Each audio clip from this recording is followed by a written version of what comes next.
முக்கிய செய்திகள். சென்னைக்கு மிக அருகில் தானே புயல் மையம். இன்னும் சற்று நேரத்தில் கரையை கடக்கும் என எதிர்பார்ப்பு.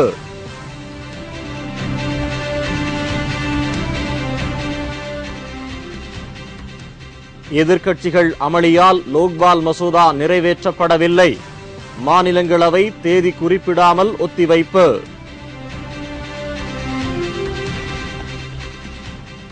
தமிழக சட்டப்பேரவையில் பட்ஜெட் கூட்டத்தொடர் வரும் 18ஆம் தேதி ஆளுநர் உரையுடன் தொடங்குகிறது.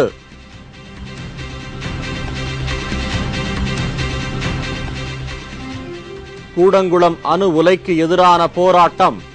மத்திய அரசுக்கு எதிராக அடுத்த கட்ட போராட்டத்தில் இறங்க போராட்ட குழு முடிவு.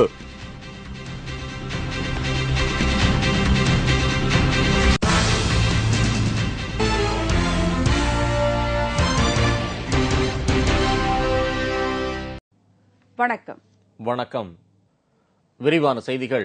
தமிழ்நாட்டில் மையம் கொண்டுள்ள தானே புயல் புதுச்சேரிக்கு அருகே இன்று காலை கரையை கடந்தது.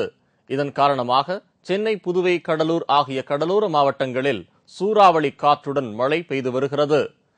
தென்கிழக்கு வங்கக்கடலில் உருவான தானே புயல் தற்போது சென்னைக்கு தென்கிழக்கே சுமார் 90 கிலோமீட்டர் தொலைவில் மையம் கொண்டிருந்தது. சக்தி வாய்ந்த தானே புயல் காரணமாக தமிழ்நாட்டின் வட மற்றும் கடலோர மாவட்டங்களில் நேற்று மாலை முதலே மிக கனத்த மழை பெய்தது. கடும் சூறாவளி காற்று காரணமாக பல இடங்களில் மரங்கள் வேரோடு சாய்ந்தது.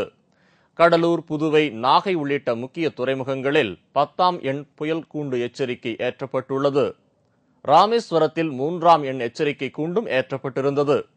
இந்நிலையில் இன்று அதிகாலை தானே புயல் கரையை கடக்கும் போது பல இடங்களில் மரங்கள் முறிந்து விழுந்தன.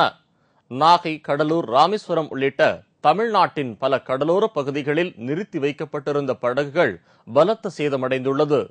புதுச்சேரியில் நேற்று நள்ளிரவு முதலே 100 கிலோமீட்டர் வேகத்திற்கும் அதிகமாக பலத்த காற்று வீசியது.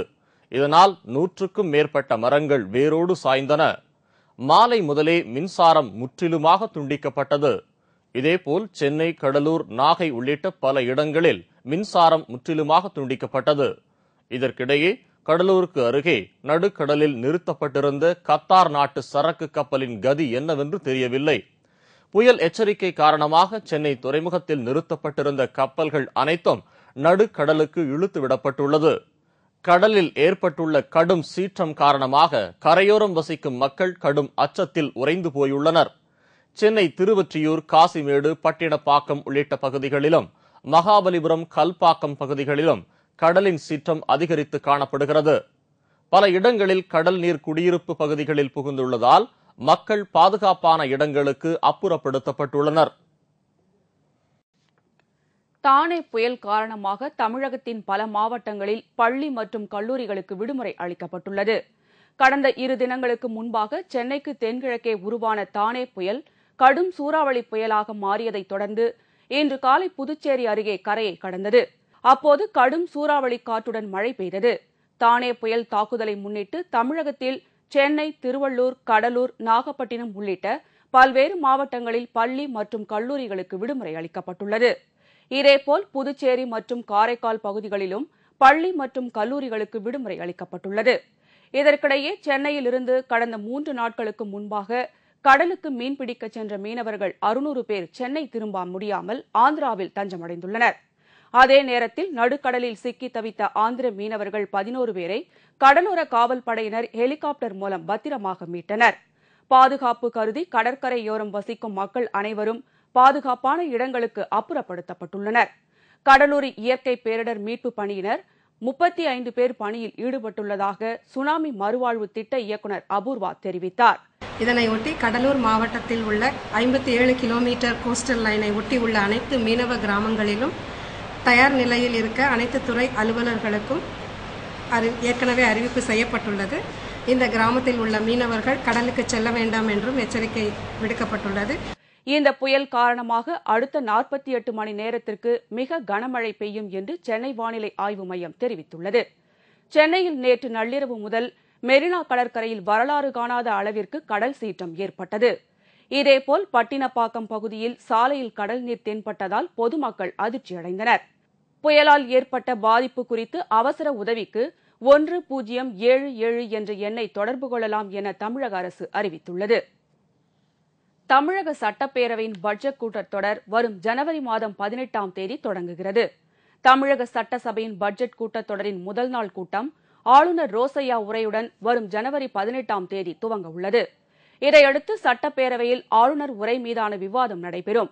இந்த விவாதத்திற்கு பிறகு முதலமைச்சர் ஜெயலலிதா பதிலளிப்பார்.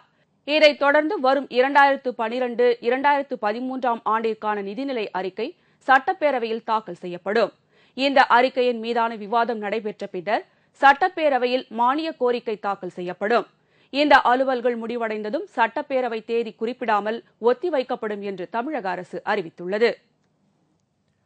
கூடங்குளத்தில் அணு உலை எதிர்ப்பு குறித்து அடுத்த கட்ட போராட்டம் வரும் 2ஆம் தேதி முடிவு செய்யப்படும் என்று போராட்டக்குழு ஒருங்கிணைப்பாளர் உதயகுமார் தெரிவித்துள்ளார்.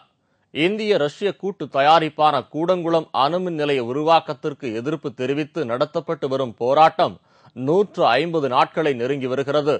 இந்த அணு உலை எதிர்ப்பு தெரிவித்து கடையடைப்பு, தொடர் உண்ணாவிரதம், மனித சங்கிலி என பல வகைகளிலும் அந்த பகுதி மக்கள் போராடி வருகின்றனர். இந்நிலையில் இந்த போராட்டத்தை சீர்குலைக்கும் விதத்தில் பல்வேறு தவறான தகவல்களை மத்திய அரசு தெரிவிப்பதாக போராட்டக்குழு ஒருங்கிணைப்பாளர் உதயகுமார் குற்றம் சாட்டியுள்ளார். மத்திய அரசுக்கு மக்கள் நலனில் அக்கறை இல்லை என்றும் வெளிநாட்டு நிறுவனங்களின் வளர்ச்சி மட்டுமே மத்திய அரசின் கண்களுக்கு தெரிவதாக தெரிவித்த உதயகுமார், மத்திய அரசு தங்களது கோரிக்கைகளை நிறைவேற்றாவிட்டால் அடுத்த கட்ட போராட்டத்தில் இறங்கப் போவதாக எச்சரித்துள்ளார். எவ்விதமான போராட்டத்தில் ஈடுபடுவது என்பது குறித்து போராட்டக்குழு ஒருங்கிணைப்பு வரும் 2ஆம் தேதி கூடி முடிவெடுக்கும் என்று அப்போது அவர் தெரிவித்தார். எதிர்க்கட்சிகளின் கூச்சல் குழப்பங்கள் காரணமாக லோக்பால் மசோதா நிறைவேற்றப்படாமல் மாநிலங்களவை ஒத்திவைக்கப்பட்டது. மக்களவையில் லோக்பால் மசோதா நிறைவேற்றப்பட்டதை அடுத்து மாநிலங்களவையில் இந்த மசோதா நேற்று தாக்கல் செய்யப்பட்டது. இந்த மசோதாவை மத்திய இணையமைச்சர் நாராயணசாமி தாக்கல் செய்தார். நாடாளுமன்ற மக்களவை போல் மாநிலங்களவையில் காங்கிரஸ் கட்சிக்கு போதிய உறுப்பினர் பலம் இல்லாத காரணத்தால் பாஜகவின் உதவியை காங்கிரஸ் கட்சி நாடியது. இதைத் தொடர்ந்து நேற்று மாலை 7 மணியளவில் லோக்பால் மசோதா மீதான விவாதம் தொடங்கியது. இந்த மசோதா குறித்து மத்திய அமைச்சர் நாராயணசாமி பேசத் தொடங்கிய போது அவரை பேச விடாமல் எதிர்க்கட்சிகள் கடும் அமளியில் ஈடுபட்டன. இதனால் அவையில் கடும் கூச்சல் குழப்பம் ஏற்பட்டதையடுத்து இரவு 11:43 வரை அவை ஒத்திவைக்கப்பட்டது. மாநிலங்களவையில் தாக்கல் செய்யப்பட்ட லோக்பால் மசோதாவில் அதிக அளவு திருத்தங்கள் செய்யப்பட வேண்டும் என்று எதிர்க்கட்சிகள் வலியுறுத்தின. இந்நிலையில் லாலு பிரசாத் யாதவின் ராஷ்டிரிய ஜனதாதள கட்சியைச் சேர்ந்த உறுப்பினர் ராஜ் நீதி பிரசாத் லோக்பால் மசோதா நகலை கிழித்து எறிந்துவிட்டு வெளிநடப்பு செய்த சம்பவம் அவையில் பரபரப்பை ஏற்படுத்தியது. 11:43 மணிக்கு அவை கூடியதும் மீண்டும் கூச்சல் குழப்பம் எழுந்தது. இந்த மசோதா குறித்து வாக்கெடுப்பு நடத்த எதிர்க்கட்சிகள் வலியுறுத்தியதை மத்திய அரசு நிராகரித்தது. தொடர்ந்து கூச்சல் குழப்பம் அதிகரித்ததால் தேதி குறிப்பிடாமல் அவை ஒத்திவைக்கப்படுவதாக குடியரசு துணைத் தலைவர் ஹமீத் அன்சாரி ஒத்திவைத்தார். இதனால் நாடாளுமன்றத்தின் மாநிலங்களவையில் லோக்பால் மசோதா நிறைவேற்றப்படவில்லை என்பது குறிப்பிடத்தக்கது. சசிகலா குடும்பத்தாருடன் நெருங்கிய தொடர்பு வைத்திருந்ததால் முன்னாள் அமைச்சர் தளவாய் சுந்தரம் அதிமுகவின் கட்சி பொறுப்பிலிருந்து நீக்கப்பட்டுள்ளதாக தகவல் வெளியாகியுள்ளது. ஜெயலலிதாவின் நெருங்கிய தோழியான சசிகலா மற்றும் அவரது குடும்பத்தினர் கடந்த சில தினங்களுக்கு முன் அதிமுகவிலிருந்து நீக்கப்பட்டனர். இதனிடையே முன்னாள் அமைச்சர் டிடிவி தினகரனின் ஆதரவாளராக செயல்பட்டதாக கூறி முன்னாள் வருவாய்த்துறை அமைச்சர் தளவாய் சுந்தரம் அதிமுகவின் தலைமை நிலைய செயலர் பொறுப்பிலிருந்து நீக்கப்பட்டுள்ளார். ஜெயலலிதா தமிழகத்தில் முதன்முறையாக முதலமைச்சரான போது அவரது தோழியான சசிகலா அதிகார துஷ்பிரயோகம் செய்து பல ஊழல்கள் செய்து பணம் சம்பாதிப்பதாக அதிமுகவினரை குற்றம் சாட்டினர். எனவே அவரை வெளியேற்ற வேண்டும் என்று வலியுறுத்தினார்கள்.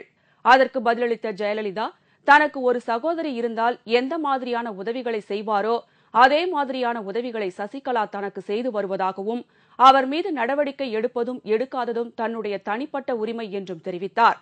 அதைத் தொடர்ந்து எங்கு போனாலும் சசிகலாவையும் அழைத்துச் சென்ற அவர் கும்பகோணம் மகாமகம் குளத்தில் சசிகலாவுக்கு குடத்தில் தண்ணீர் எடுத்தும் ஊற்றினார்.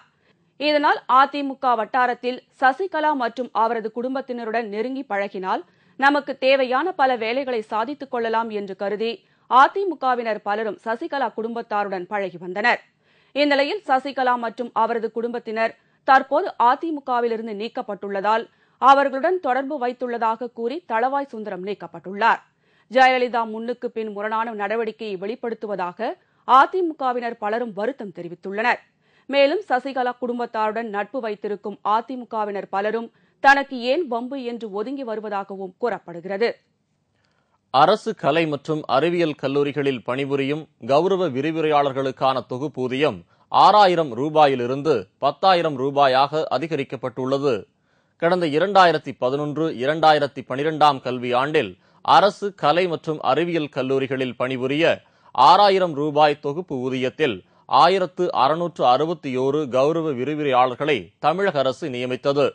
இந்நிலையில் அவர்களின் கல்வி தகுதி மற்றும் பணித்தன்மையை கருத்தில் கொண்டு அவர்களுக்கு வழங்கப்பட்டு வரும் தொகுப்பு ஊதியத்தினை 6,000 ரூபாயிலிருந்து 10,000 ரூபாயாக உயர்த்தி வழங்க முதலமைச்சர் ஜெயலலிதா உத்தரவிட்டுள்ளார். இதனால் அரசுக்கு ஆண்டுக்கு 8 கோடி ரூபாய் கூடுதல் செலவு ஏற்படும். அரசின் இந்த நடவடிக்கைகள் மூலம் மாணவர்கள் தரமான கல்வியை பெற தகுந்த ஆசிரியர்கள் நியமனம் செய்யப்படுவதுடன் தகுதியானோர் ஆசிரியர் பணி பெறவும் வாய்ப்பு ஏற்பட்டுள்ளது.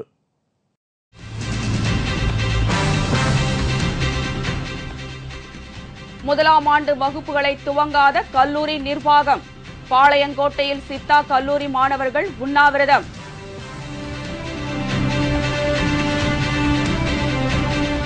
குற்றச் சம்பவங்களை தடுக்க முக்கிய இடங்களில் வெப் கேமரா. கடலூரில் பல லட்சம் ரூபாய் செலவில் பொருத்தம். மற்றும் பல செய்திகள் விளம்பர இடைவேளைக்கு பிறகு.